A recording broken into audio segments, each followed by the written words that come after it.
federal judge denies delaying the executions of 5 death row inmates. We're disappointed with the decision. What this means with one execution just days away.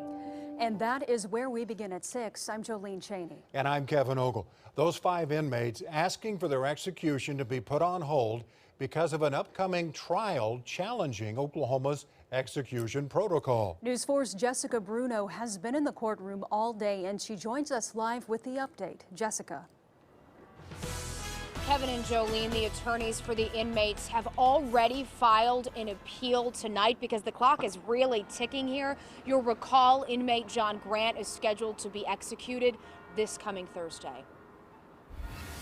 But we're disappointed with the decision. On Monday morning, U.S. District Judge Stephen Fried denying 5 death row inmates' request to have their executions put on hold. This includes high-profile death row inmate Julius Jones. The inmates' lawyers wanting the judge to either uphold what they say was an agreement with former Attorney General Mike Hunter to not hold executions while a lawsuit is pending, or grant a stay of the executions, calling them off for now because that pending lawsuit, scheduled to go to trial in February, is challenging whether Oklahoma's execution protocol, a 3-drug cocktail, is constitutional. During Monday's hearing, the plaintiff's attorneys calling an assistant federal public defender to the stand. He witnessed an execution in Alabama last week where the same 3-drug protocol that Oklahoma uses was used. He testified that the inmate was jerking and bucking in his restraint, appearing to be still conscious and in pain. The state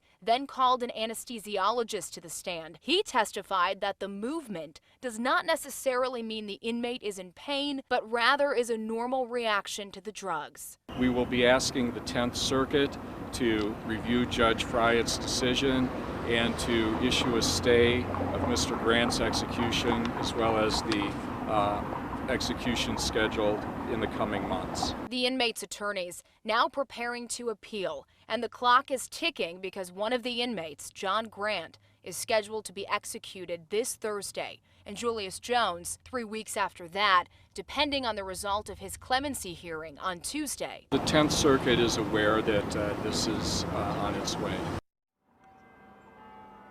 And again, that appeal was filed just moments ago. Tomorrow morning, Julius Jones' clemency hearing is scheduled for 9 a.m. We'll, of course, be there. The family of Paul Howell released a statement moments ago as well, saying they are relieved by today's ruling. And I also want to mention, while we were in the courtroom today, members of the media were passed a note by a family member of one of the victims of another inmate, and it reads, "Gilbert Pastille murdered my brother and his friends in the most horrific way. Any way he is executed is way more humane than how they were killed." So a powerful statement there. Reporting live in downtown Oklahoma City, Jessica Bruno, Oklahoma's News 4.